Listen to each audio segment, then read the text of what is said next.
Hello friends, नमस्कार। आप सभी का आपके अपने यूट्यूब चैनल नैन स्कूल पर हार्दिक स्वागत है। आज के अपने इस वीडियो में हम बात करने वाले हैं रक्षा मंत्रालय को देना पड़ा स्पष्टीकरण। पीआईबी की रिपोर्ट मैं साझा करूंगा आप सभी के साथ में, जिसमें एंटाइटलमेंट रूल्स 2023 पर सरकार का स्पष्टीकरण है। उन्होंने प्रेस कॉन्फ्रेंस करके ये जानकारी दी है। डिसेबिलिटी पेंशन पर जवाब, 21/9/2013 के बाद के रिटायरीज के लिए क्या है, और भी बहुत से ऐसे सवाल हैं जो यहाँ पर हम डिस्कस करने वाले हैं।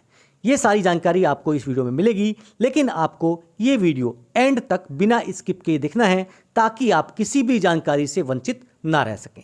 चलिए शुरू करते हैं अपना आज का वीडियो। अगर आप मेरे चैनल पर नए हैं और आपने अभी तक सब्सक्राइब नहीं किया है तो सब्सक्राइब कर लें, नोटिफिकेशन बेल को प्रेस कर दें और वीडियो को शेयर करें। चलिए शुरुआत करते हैं।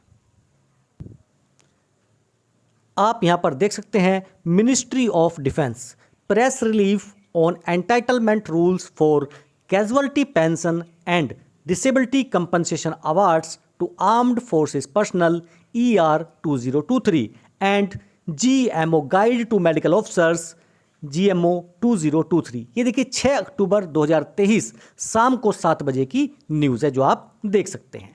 The entitlement rules for casualty pension and disability compensation awards, जिनको देखिए ER रूल्स बोला जाता है, और GMO रूल्स, ये देखिए लास्ट बार जो है 2008 में बनाए गए थे। Since then the government of India came out with numerous policies initiatives that significantly altered the condition of eligibility, entitlement and rate of death oblique disability compensation awarded to war wounded, disabled personnel, war widows and Veer Naris. तो देखिए बार बार ऐसे policy में बदलाव हुए, policy initiative लिए गए, क्योंकि ये सब चीज़ें जो हैं बदलती रहती हैं।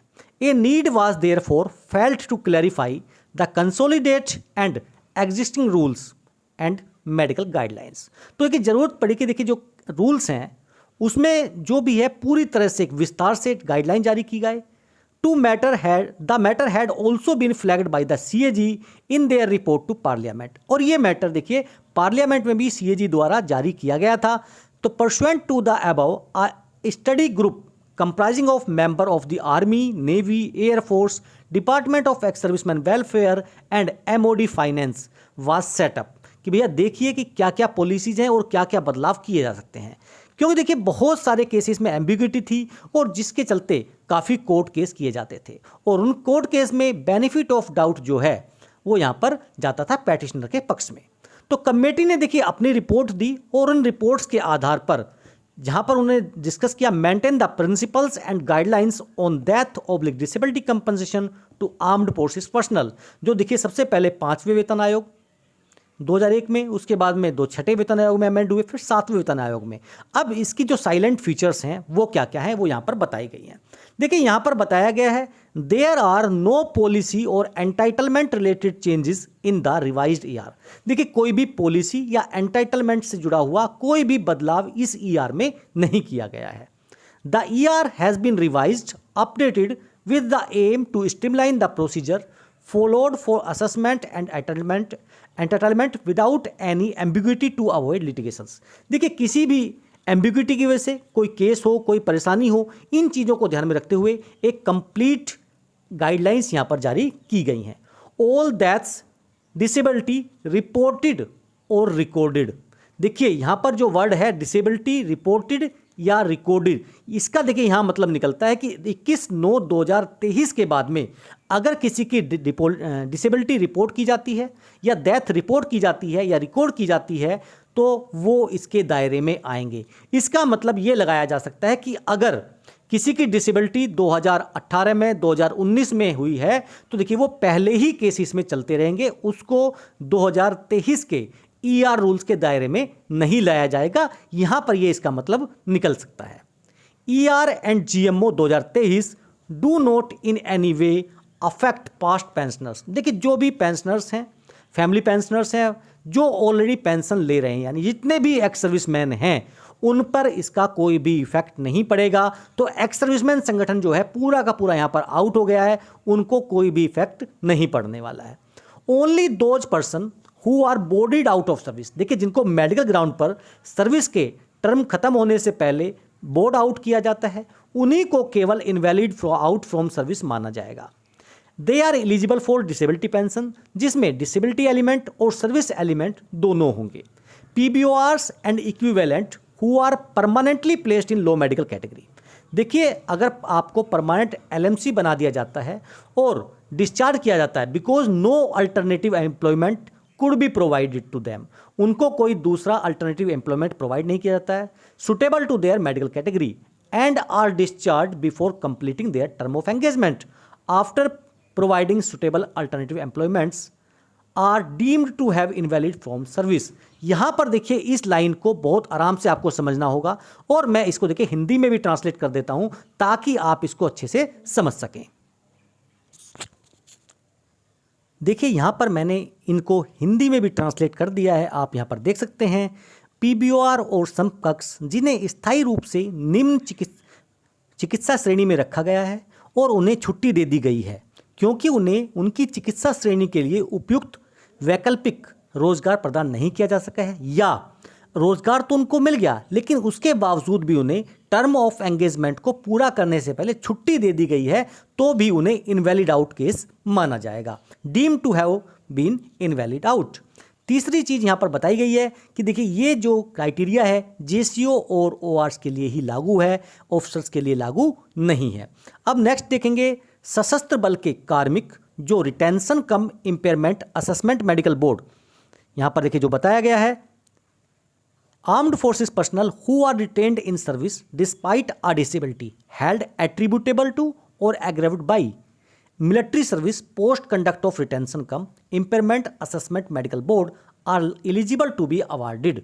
देखिए, उनका क्या होगा, जैसे अभी तक जो होता था आरएमबी जो होता था, इनका होगा RIAMB retention cum impairment assessment board होगा, eligible to be awarded capitalised impairment relief. इनको कैपिटलाइज इंपेयरमेंट रिलीफ मिलेगा on foregoing which they become eligible for the award of monthly impairment relief at the time of his retirement or discharge. जब वो retire या discharge होंगे उनको impairment relief दिया जाएगा, यानी ये जस्ट लाइक आपको डिसेबिलिटी एलिमेंट की तरह से ही है, लेकिन आपका पेंशन का ये पार्ट नहीं रहेगा, इंपेयरमेंट रिलीफ के नाम से आपको ये दिया जाएगा। और उसके लिए जो पीरियड आपका होगा उसके लिए आपको कैपिटलाइज इंपेयरमेंट रिलीफ, जैसे आपको कमिशन दिया जाता है तो उस पीरियड के लिए कैपिटलाइज इंपेयरमेंट रिलीफ आपको दिया जाएगा।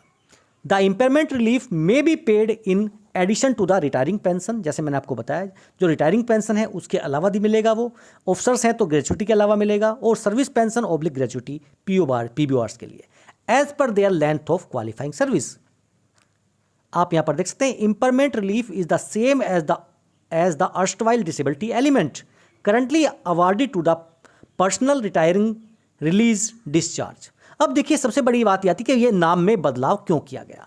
देखिए, इन्होंने यहां पर बताया the name has been change to distinguish, ताकि अंतर पता चल सके। Disability element of disability pension awarded to the जो इनवैलिड आउट हुए हैं उनको डिसेबिलिटी एलिमेंट मिलता है या डिसेबिलिटी पेंशन मिल रही है। आपको ये वर्ड इसलिए चेंज किया गया है ताकि पता चल सके कौन इनवैलिड आउट हुआ है और कौन अपनी सर्विस पूरी करके गया है। There is no change in the rate of impairment relief और डिसेबिलिटी एलिमेंट, हालांकि रेट ऑफ चेंज जो है कोई भी चेंज यहां पर नहीं किया गया है। There is no change in the rates of any death और डिसेबिलिटी कंपनसेशन, नो रिकवरीज, अगर किसी को पेंशन ऑलरेडी चालू हो गई है तो उससे रिकवरी नहीं की जाएगी।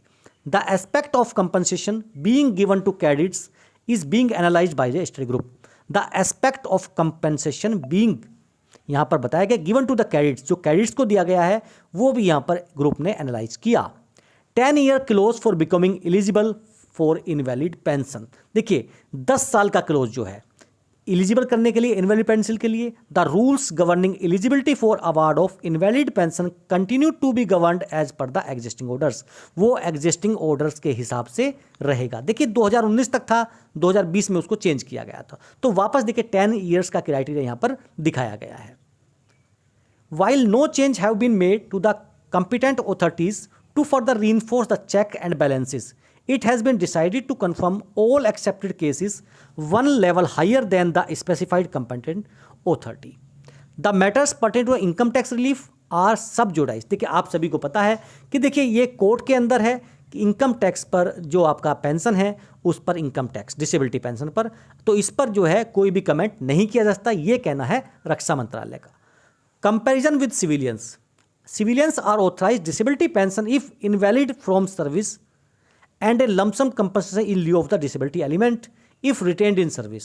So on the other hand, service personnel are authorized disability pension if invalid out from service, and if retained in service, lump sum award of alternately a monthly impairment relief in addition to the, यानी आप ये बोलना चाह रहे हैं कि देखिए जो सिविलियंस हैं उनसे आप बेटर पोजीशन में हैं क्योंकि उनको इम्पेयरमेंट रिलीफ नहीं मिलता है, वो भी आपको मिलेगा। To summarise the changes introduce are as follows. Terminologies देखिए चेंज की गई हैं, काफ़ी अवॉइड ना हो। एंटाइटलमेंट क्या है, असेसमेंट क्या है, इनवैलिडेशन क्या है, सारी चीज़ें यहाँ पर क्लियरली डिफाइन की गई हैं। Entitlement related to categories defined in 31 January 2001 का जो लेटर था have been retained as here, वो सेम ऐसी की ऐसी रखी गई है जो एंटाइटलमेंट की यहाँ पर डेफिनेशन थी। Framework for awarding a capitalise impairment relief has been laid down through a, जैसे मैंने बताया, RIAB, retention cum impairment assessment board, one up confirmation of accepted cases and review of GMO in light of latest medical scientific knowledge, development management of medical conditions and globally accepted standards of objectively measuring the percentage of impairment। यहाँ पर बता दें कि जो percentage of impairment है इसके लिए जो लेटेस्ट मेडिकल और साइंटिफिक नॉलेज अवेलेबल है, development of management of medical conditions हैं, और जो भी ग्लोबली एक्सेप्टेड स्टैंडर्ड्स हैं उनके आधार पर ये जो है अभी इनमें बदलाव किया गया है, रिव्यू किया गया है। तो ये थी वो पूरी जानकारी जो यहाँ पर दी गई है रक्षा मंत्रालय के द्वारा प्रेस कॉन्फ्रेंस करके, जो इस PIB की रिपोर्ट में बताया गया है।